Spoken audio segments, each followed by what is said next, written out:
Hello and happy Thursday. I want to share with you I'm going to call them survival navigational tools.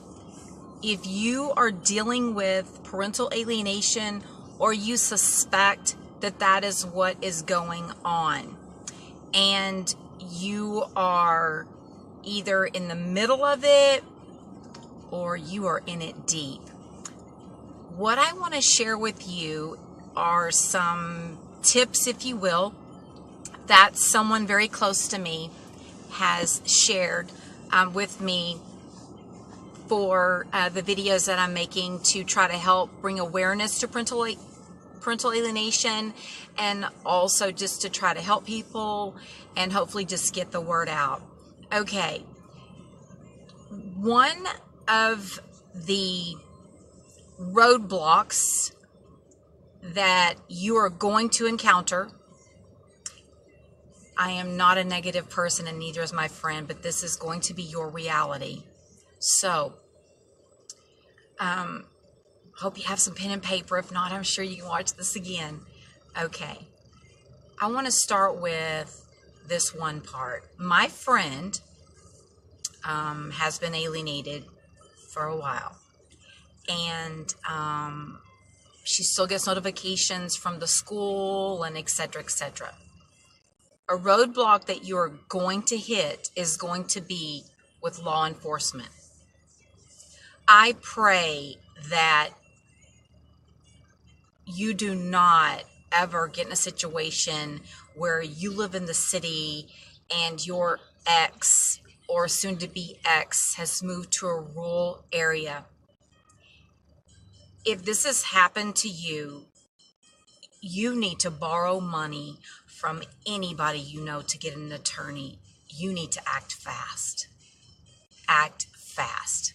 I'm going to get off of that. If I remember, I'll get back to that. But you need to get help fast if your child has now been moved out of jurisdiction. Red flags. Red flags. Fap. Okay, so I'm going to get back on track. Okay. A roadblock that you're going to hit is going to be with law enforcement. It's going to be with CPS. It's going to be, I said law enforcement. In a rural area, I'm talking about the sheriff's department. In her case, if she needs help or is trying to call for a welfare check, if her child is at home, she calls the sheriff's department. If the child is at school, it's the police department.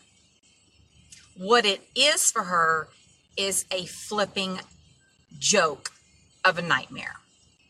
A flipping joke. Okay, here are some tips. So hopefully you won't hit a bump, or it'll just be like a baby bump. Boop, boop. And you just keep on going. Okay, it's going to be in how you word things. And I know some of you are probably going, duh, yeah, okay, wow, you're a real smart one. Okay, loosen your halo. I am being so literal with you to the nth degree. This is what I'm talking about. And trust me, I know, because my friend, she shares everything with me and she's very, very, very close to me. And there's emails to prove what I'm about to share with you. If you suspect child abuse, if you suspect neglect, if you suspect anything, and you're trying to get a welfare check on your child, the first time you call, they'll go. After that, more than likely, they're not going to go because they're going to accuse you of harassing your ex. Boom, you are shut down. So what I want to help you with is some information that she received from someone high up the food chain in the sheriff's department. Okay. And some of these other agencies. When I'm sharing with you, it's how you word things. I'm being literal.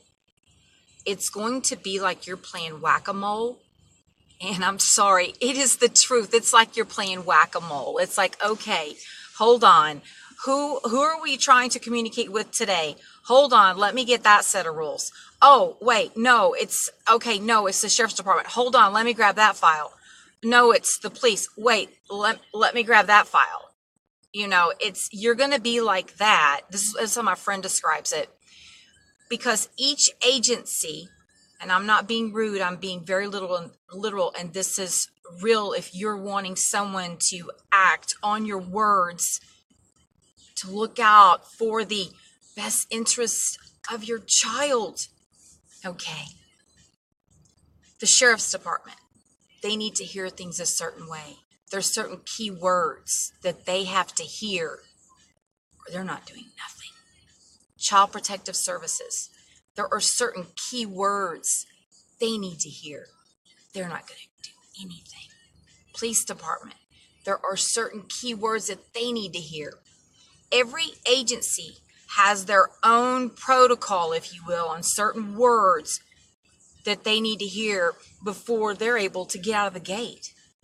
Pick up a pen. Anything. The sad part is that they don't tell you. Nobody tells you. You have to persevere, and you have to you have to have tenacity, and you just have to keep at it. And that's what she did. And so finally she had to go up the food chain with the sheriff's department, and this is what the sheriff told her. You're not giving me proof of neglect. Okay. Well, that was actually good and bad in itself. 2 years later, but the good thing is this: because of him telling her that, she was able to Google, look up all forms of neglect. What does it look like? All the wording. I think you're following me now. And I want to share with you, when you're calling for a report and you want to report neglect, I want to share with you what some of the signs are. And I'm not trying to insult you if you already know, but when you're in this, sometimes you don't think clear. But I'm telling you, you're not going to be able to call and say, I think my son is being neglected. You're not going to get anyone to go out on that. Now, if you try it this way, you call and you get Deputy Doodah on the phone. If you're dealing with the rural area, you're going to get Deputy Doodah on the phone, and you're like, okay, Deputy Doodah, my name is. Now, once you tell them your name, oh my Lord, these filters come in. They want to block you because all they hear is, oh, it's that X again. Oh, they're not hearing you. It's like you're talking like in the Charlie Brown cartoon.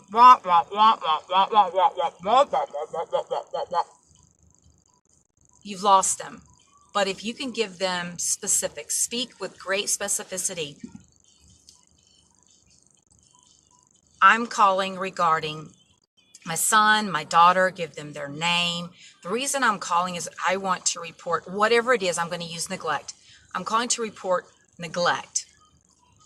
The reason I'm calling is because my son or daughter has injuries on certain parts of their body.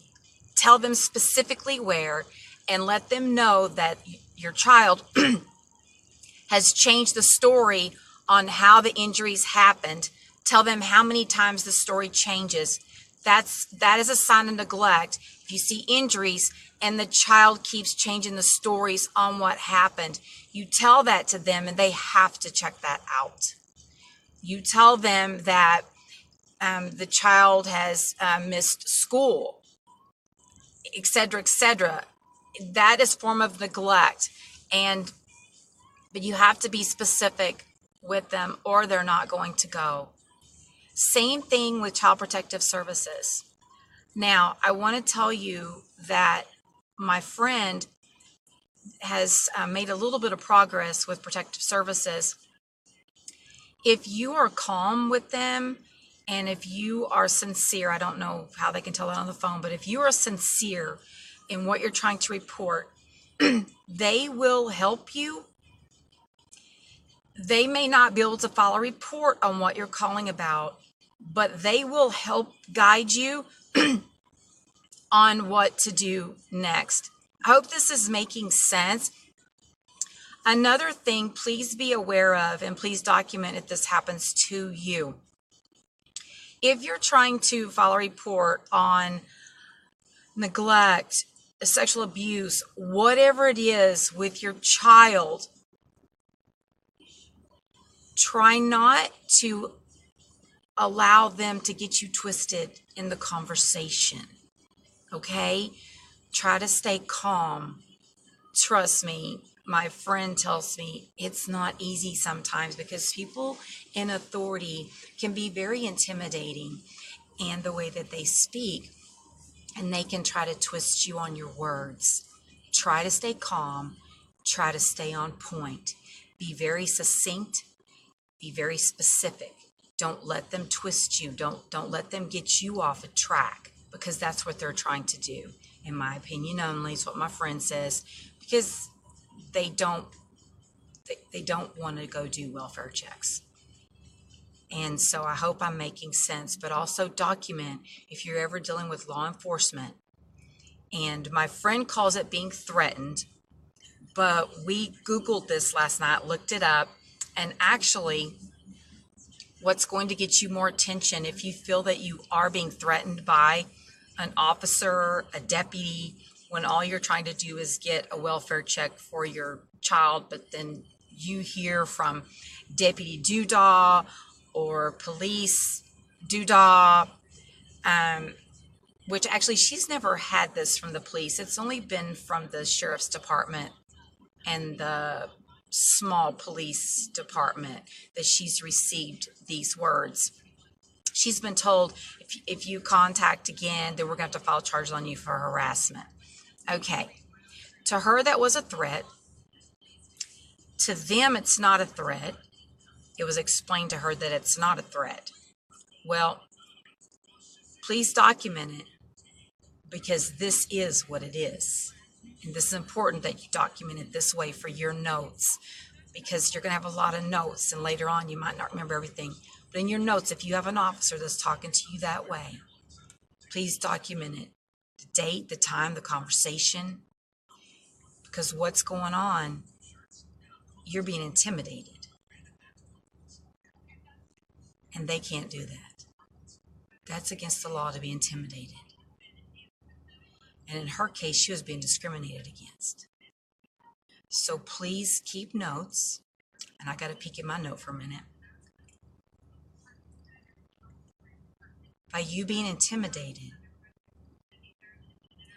discriminated against, it is causing them to have a miscarriage of justice. Anyway, I hope this helped. Regardless of what agency that you're dealing with the parental alienation, if you're not getting anywhere, be very calm and just be very direct with them and ask them. And I'm being serious when I say this. Ask them, what information do you need from me to file this report? What information do you need from me to do a welfare check on my son? What information do you need from me to do a welfare check on my daughter? Ask them, what information do you need from me in order to help me to do the welfare check, to fill out the report, whatever it is. Ask that agency what they need from you. They will tell you. They will tell you. I wish you great success, and I hope that you don't hit any bumps, but you will. But hopefully they'll just be like baby bumps, and you will be prepared and equipped that these bumps will not slow you down. You're going to go the distance, and you're going to make change, and you're going to get your child back. I hope God blesses your day full of love, maybe a splash of adventure. I hope this helped, and I hope you watch more because I'm going to be sharing more. Parental alienation bites. It's bad. Again, I wish you peace and love.